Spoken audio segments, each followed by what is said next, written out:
there were allegations that there might be already, or that soon, North Korea might send a regiment of its military engineers to Ukraine to perhaps take part in rebuilding some of the, or maybe fortificating some of the occupied areas in Ukraine. And I think that so far it hasn't been confirmed. Probably even if it were true, it wouldn't be confirmed. But how likely do you think that this will happen, and that perhaps it would even move from sending North Korean engineers to sending North Korean troops to take part in the Ukraine war? Because I can imagine that from the Russian perspective, this would be a very welcomed step, since it wouldn't have to expense its own people to die in the war if it could use someone else's. But would it make sense from the North Korean perspective? So it's terrible to think that they would hire mercenaries like that, but that's what they could be and would be. And I don't think it's entirely impossible for that to happen. The Russians, so just to explain the background, the UN Security Council resolutions from 2017 asked UN member nations to send all of their North Korean workers home by December 2019. So they gave them 2 years. And that was part of the effort to stop the flow of money into North Korea's nuclear program. Because, and I talk about this a lot in my podcast, The Lazarus Heist, we talk about how North Koreans working abroad help to prop up the North Korean leadership, but also help to raise money for the nuclear program. So it's part of a long history of what we call illicit financing, and sanctions have tried over the decades to stop that flow of money. Now, North Korean workers, we call them overseas workers, have been a huge source of hard currency for North Korea for many years. I focus in my podcast on the young hackers who are abroad to raise money. In Russia, for many, many years, you had loggers in the Vladivostok region who were dispatched to work and raise money. And these North Korean workers live under very constrained circumstances and have to send a good chunk of that money, hand over a good chunk of that money to the regime. And that's the question. That's why there's the attempt to stop that flow of money.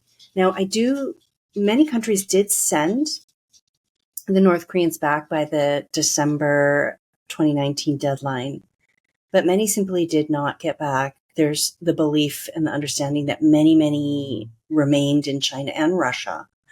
Of course, a couple weeks after that deadline, North Korea, about a month after the deadline, North Korea sealed its borders at the start of the COVID pandemic in January 2020. So for 4 years before they reopened the borders, you had North Korean workers working illegally in countries, including Russia, most likely not only loggers, but possibly also hackers.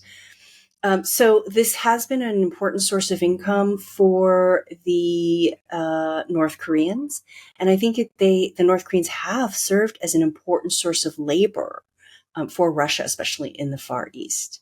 So it's not super far-fetched to think that they could extend that violation of UN Security Council resolutions into the military sphere. But that would be such a provocative step.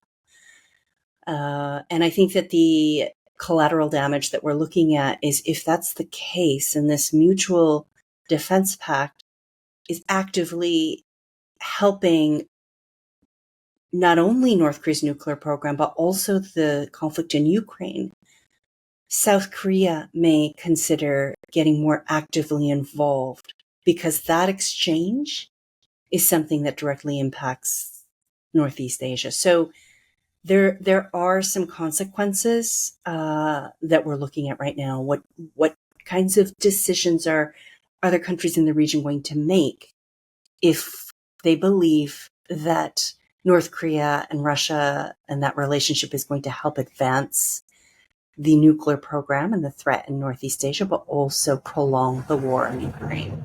So it's really, but I do think it's entirely possible that soldiers or engineers could be sent to Russia in exchange for help and perhaps for money that North Korea desperately needs. They have a history of that type of a relationship. And I should make one more point, which is that I keep mentioning that these are violations of UN Security Council resolutions. For years, there's been a panel of experts. So these are investigators who are tasked with, with investigating sanctions violations, violations of those North Korean sanctions. But North Korea now has the protection of Russia, which vetoed their mandate and essentially forced the panel of experts, of investigators, to disband. So it means that we no longer have that oversight and that scrutiny of sanctions violations that we've had in the past. And that gives countries a bit more, countries that are violating those sanctions and helping North Korea, gives them a bit more cover. So we're seeing all these steps that Russia and North Korea, perhaps that was at North Korea's request. We're seeing these North Korea and Russia working together on multiple fronts to enable this relationship and to allow them to work together without being caught, so to speak.